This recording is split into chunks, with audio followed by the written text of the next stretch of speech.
अपने आप को ये कह रहे हैं हमारी भावनाएं आहत हो गई। मैं तो इन लोगों से बोलूंगा कि इनकी भावनाएं तब कहाँ चली जाती जब इन्हीं की सजातीय लोग दलित समाज की बारातें रोकते हैं, दलित समाज को अपमानित प्रताड़ित करते हैं, तब इनकी भावनाएं कहाँ चली जाती हैं। श्री चंद्रशेखर आजाद जी, उनके ऊपर भी जानलेवा हमला हुआ।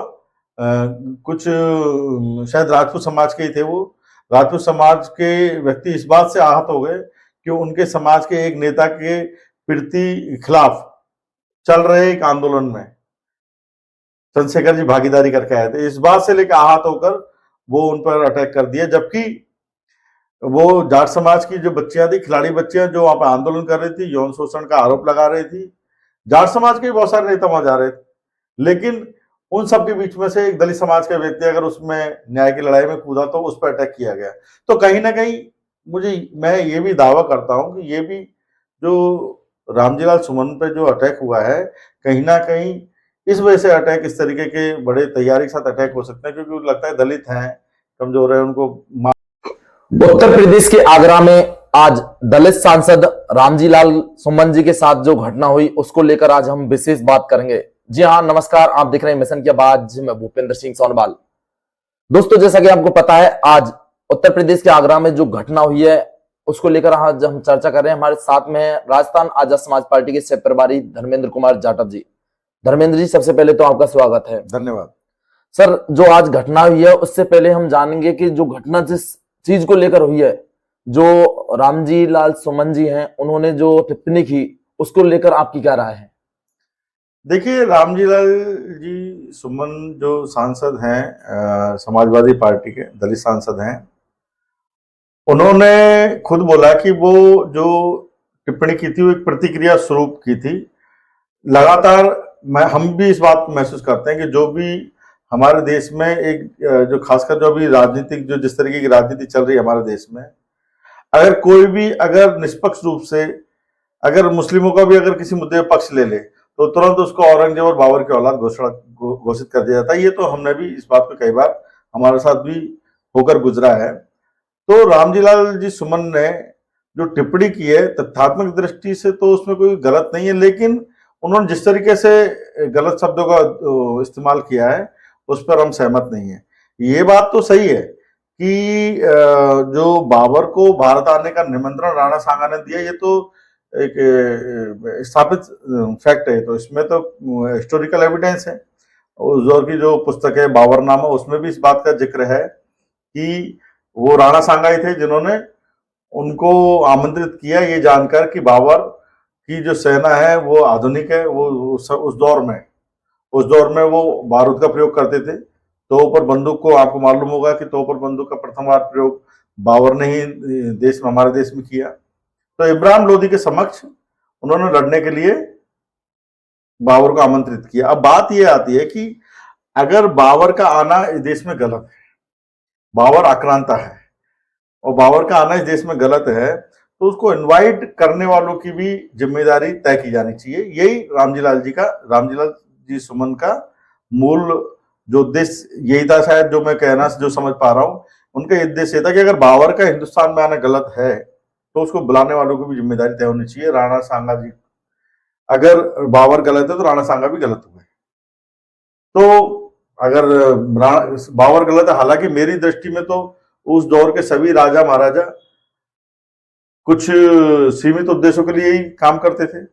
जिस तरीके की उम्मीद आज हम लोकतंत्र में करते हैं, उस तरीके की जिम्मेदारी उन पर हम नहीं थोप सकते। तो मेरी नजर में तो सभी जो राजा महाराजा है उस समय के एक ही समान ही है। कोई बहुत ज्यादा, कोई छोटा मोटा 19-20 का अंतर होता हो, तो मेरी नजर में तो सभी समान है। तो अगर जो मैं इतना कहूंगा कि सुमन जी को जो भी बात कहनी थी, थोड़ी सी परिष्कृत भाषा में थोड़ा संभल के कहनी चाहिए थी, क्योंकि बहुत सारे जो हमारे देश में आज भी जो कुछ जातियां हैं, तो अपने जातीय आइकॉन, प्राचीन काल के जो कुछ राजा महाराजा वो अपना आइकॉन ढूंढते हैं, तो हो सकता है उनको भावनात्मक उसको चोट लगे। लेकिन जिस तरीके की जो हिंदू मुस्लिम बाइनरी इस देश में खड़ी कर दी गई है, मुस्लिम इस तरीके की शर्तें लाद दी गई हैं कि राजपूत राजाओं को महान साबित करने के लिए हमें मुस्लिम राजाओं को गाली देनी पड़ेगी, इस तरीके की परिपाटी विकसित कर दी गई। उसका परिणाम है कि ये आमने सामने संघर्ष खड़ा होता दिखता है।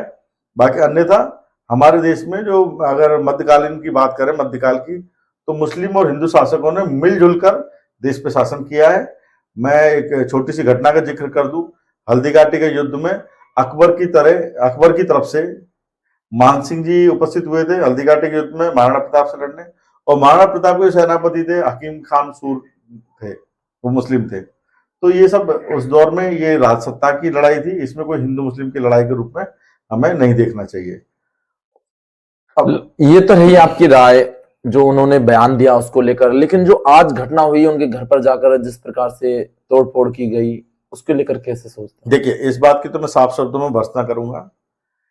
ठीक है, उनके शब्दों में कुछ अगर कुछ गलत भी है तो मेरे हिसाब से तो उनको भी कानून की पनाह में जाना चाहिए, कानून के संरक्षण में जाना चाहिए, उनसे न्याय मांगना चाहिए। लेकिन हमारे देश में बड़ा अजीब सी एक मानसिकता कुछ लोगों में, कुछ जातियों में ये व्याप्त है कि वो अगर कानून की शरण में जाएंगे तो वो उनका अपने आप को कमजोर महसूस करेंगे, या ये अपमान की चीज है। ऐसा नहीं है। अगर कोई गलत कर रहा है तो हमें कानून के ही शरण में जाना चाहिए और न्याय मांगना चाहिए। अगर रामजीलाल जी सुमन ने अगर कोई गलत किया है तो बिल्कुल निश्चित रूप से हमारे पास कानून है, हमारे पास न्याय प्रक्रिया है, वो निश्चित रूप से कुछ ना कुछ जो भी दंड मिलेगा उसमें, अगर उन्होंने गलत बोला है। लेकिन जिस तरीके से तैयारी करके और ये अटैक करने की तैयारी हुई है, मैं तो इस बात को अभी तुलनात्मक दृष्टि से देखा, तुलना करूंगा कुछ इंसिडेंट से। कुछ जो अभी ये लोग जो बड़े अपने आप को ये कह रहे हैं हमारी भावनाएं आहत हो गई, मैं तो इन लोगों से बोलूंगा कि इनकी भावनाएं तब कहाँ चली जाती जब इन्हीं की सजातीय लोग दलित समाज की बारातें रोकते हैं, दलित समाज को अपमानित प्रताड़ित करते हैं, तब इनकी भावनाएं कहाँ चली जाती हैं। ठीक है, बस उसी और अगर इस तरीके से लड़ाई की अगर छूट दे दी जाए कि अगर किसी ने कुछ बोल दिया तो उसको मारने का अधिकार दे दिया जाए, तो फिर तो मारने का अधिकार तो इन लोगों को भी जो जिनको प्रताड़ित किया जाता है, जिनकी बारातें रोकी जाती है, उनको भी मारने का अधिकार दे दिया जाए। तो मेरे हिसाब से तो ये ठीक नहीं किया। और सरकार को भी चाहिए कि जो इस तरीके की जो घटनाएं सामने आई हैं, जो पूरी तरीके से जो तैयारी के साथ में मानो कि पूरा आक्रमण किया जा रहा है, 100-200 गाड़ियां इकट्ठी हो रही है, जेसीबी मशीन लाई जा रही है कि मानो घर को तोड़ देंगे, नेस्तनाबूद कर देंगे, तो मुझे लगता है राज्य सरकार को इन चीजों को गंभीरता से लेना चाहिए। क्योंकि अगर एक लेवल से ज्यादा, एक स्तर से ज्यादा अगर अविश्वास पनपता है, अगर एक वर्ग अगर असुरक्षित महसूस करता है, तो उसके परिणाम बड़े घातक होंगे। आप देख सकते हैं कुछ दिनों पहले, 2-3 साल पहले, हमारे जो पार्टी के जो राष्ट्रीय अध्यक्ष हैं श्री चंद्रशेखर आजाद जी, उनके ऊपर भी जानलेवा हमला हुआ। कुछ शायद राजपूत समाज के ही थे वो। राजपूत समाज के व्यक्ति इस बात से आहत हो गए कि उनके समाज के एक नेता के प्रति खिलाफ चल रहे एक आंदोलन में चंद्रशेखर जी भागीदारी करके आए थे। इस बात से लेकर आहत होकर वो उन पर अटैक कर दिया, जबकि वो जाट समाज की जो बच्चियां थी, खिलाड़ी बच्चियां, जो वहां पर आंदोलन कर रही थी, यौन शोषण का आरोप लगा रही थी, जाट समाज के बहुत सारे नेता वहां जा रहे थे। लेकिन उन सब के बीच में से एक दलित समाज का व्यक्ति अगर उसमें न्याय की लड़ाई में कूदा तो उस पर अटैक किया गया। तो कहीं ना कहीं मैं ये भी दावा करता हूं कि ये भी जो रामजीलाल सुमन पे जो अटैक हुआ है, कहीं ना कहीं इस वजह से अटैक, इस तरीके के बड़े तैयारी के साथ अटैक हो सकते हैं, क्योंकि उनको लगता है दलित हैं, कमजोर है, उनको मार देंगे, पीट देंगे, काट देंगे। वो जो मानसिकता हजारों साल से चली आ रही है, उसी मानसिकता के चलते अटैक हुआ। अन्यथा उस समय भी चंद्रशेखर जी पे इसी सोच के साथ में अटैक हुआ, क्योंकि वो दलित समाज से आते हैं। अन्यथा उस आंदोलन ने जिन्होंने हमला किया है, उन्होंने ये बोला था कि हमारे नेता के खिलाफ वो प्रोटेस्ट कर रहे हैं। कोई उनके बीजेपी के जो खेल से जुड़े हुए कोई मंत्री थे, तो उन्होंने उसी को लगाया था। तो उस समय तो जाट समाज के बहुत सारे लोग वहां पे शामिल हो रहे थे आंदोलन में, गुर्जर समाज के भी बहुत सारे लोग आंदोलन में शामिल हो रहे थे। लेकिन उन्होंने अटैक करने के लिए एक दलित समाज के व्यक्ति को चुना, क्योंकि वो कमजोर पृष्ठभूमि से आते हैं, कमजोर समाज के नेता है, इसलिए उनको चुना। वो बराबर के जो ताकतवर समुदाय का नेता है, उन पर ऐसा अटैक नहीं हो रहे। क्योंकि ऐसी हमारे देश में तो आए दिन कोई ना कोई टीका टिप्पणी ऐसी होती है, विवादित टीका टिप्पणी होती है। लेकिन हमने तो कभी इस तरीके से टीका टिप्पणी, हमने तो अटैक झेले हैं। बाबा साहब की मूर्तियों को आए दिन तोड़ दिया जाता है, हमारी दलित समाज के दूल्हों को आए दिन अपमानित कर दिया जाता है, हमारे समारोह को बर्बाद कर दिया जाता है, व्यवधान पैदा किया जाता है। लेकिन कभी भी हमने तो उस तरीके से तैयारी करके किसी समुदाय के खिलाफ या किसी लोगों पर हमने उस तरीके का अटैक की तैयारी नहीं की। बस इसी को तो ये मैं इस बात से कतई भी सहमत नहीं हूँ कि ये जो मतलब ये जो मैं इस घटना की भर्त्सना करता हूँ, जो ये जो आगरा में जिस तरीके से किया, और राज्य सरकार की जिम्मेदारी है जो भी लोग इस तरीके की तैयारी के साथ आए उन पर सख्त कार्रवाई हो। और हम रासुका के तहत, क्योंकि हमारे नेता पर भी उन्होंने बेवजह से रासुका लगाई है और ये तो खुलेआम गृह युद्ध की छेड़ने की एक साजिश है, तो इसमें रासुका लगनी चाहिए। बस इसी बात को लेकर मैं पूछना चाह रहा था, क्योंकि लगातार जब दलितों के साथ ये घटना होती है तो ये लोग सबसे पहले इनके खिलाफ, इनके विरोध विपक्ष में जाके ये महापंचायत भी करते हैं। जैसे आपको पता है जितेंद्र मेघवाल के साथ वो घटना हुई, मूछ रखने पर उनकी हत्या कर दी गई, इंद्र मेघवाल के पानी पीने पर उनकी हत्या कर दी गई, और हाथरस में वो घटना हुई और उसके विपक्ष में उन्होंने महापंचायत बुलाई उन लोगों ने। अगर दलितों के साथ ये घटना होती है तो ये लोग क्यों उनके खिलाफ खड़े हो जाते हैं? और एक और बात पूछना चाहूंगा कि सरकार को इसको लेकर, इन घटनाओं को लेकर सरकार को क्या निर्णय लेना चाहिए? बिल्कुल, जब भी दलित समाज का विषय आता है तो ये देखा है कि जो हमारे समाज में जातिवादी ताकतें हैं वो एकजुट हो जाती हैं।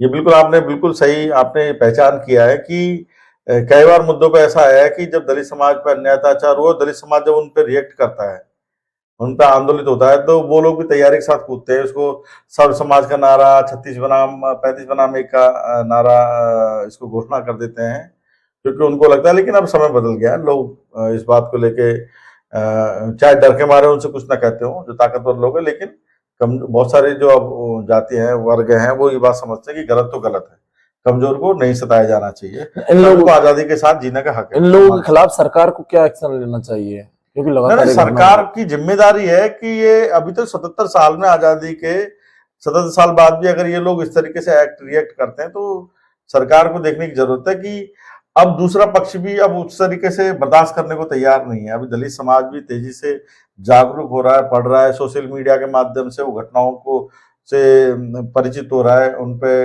अपनी बात रख रहा है। तो ये लंबे समय तक नहीं चलेगा जिस तरीके से एक पक्षीय गुंडागिर्दी चल रही है। हाँ, रामजीलाल सुमन ने अगर गलत बोला है तो आप कानून की शरण में जाइए, आप न्याय मांगे, कोई हमें कोई आपत्ति नहीं है इस पर हमने। लेकिन जिस तरीके से आप लोग अटैक करते हैं कि मार देंगे, पीट देंगे तैयारी के साथ, वो मैंने देखा कि वो एक गाड़ी को लेके वो पुलिस वाले से नहीं रोके जा रहे, पुलिस की बैरिकेडिंग को धक्कन नहीं मार रहे, गाड़ी से पुश कर रहे हैं एक से, ठीक है ना। उसमें पुलिस वालों को शायद चोटें भी आई है, ठीक है। तो इस तरीके से तो बिल्कुल ही ऐसा लगता है कि लॉ एंड ऑर्डर नाम की चीज नहीं है। तो ये यूपी की सरकार को देखनी चाहिए कि इस तरीके की गुंडागर्दी अगर खुलेआम होती है तो गलत मैसेज जाएगा, और बड़े सेक्शन में पहले से अविश्वास व्याप्त है, कहीं ऐसा ना हो कि ये अविश्वास एक ऐसी आग लगा दे और फिर संभालना मुश्किल हो जाए। क्योंकि ये जो जिस तरीके का माहौल बनाया जा रहा है, जातीय घमंड को बढ़ावा दिया जा रहा है, उसी का परिणाम है कि जातीय घमंड में, जातीय अहम में आकंठ डूबे वो लोग इस जाति के अहम में इस तरीके की घटनाओं को इल्जाम देते हैं। भाई आपके पास कानून है, आप जाइए, आप कानून की शरण में जाइए, क्या दिक्कत आ रहा है? आप वहां से न्याय मांगिए, हम भी तो मांगते हैं, हमने तो कभी ये कानून को हाथ में नहीं लिया। ये थे हमारे साथ में आज आजाद समाज पार्टी के राजस्थान के सह प्रभारी धर्मेंद्र कुमार जाटव जी। देखते रहे मिशन के साथ, मैं भूपेंद्र सिंह सोनवाल, नमस्कार।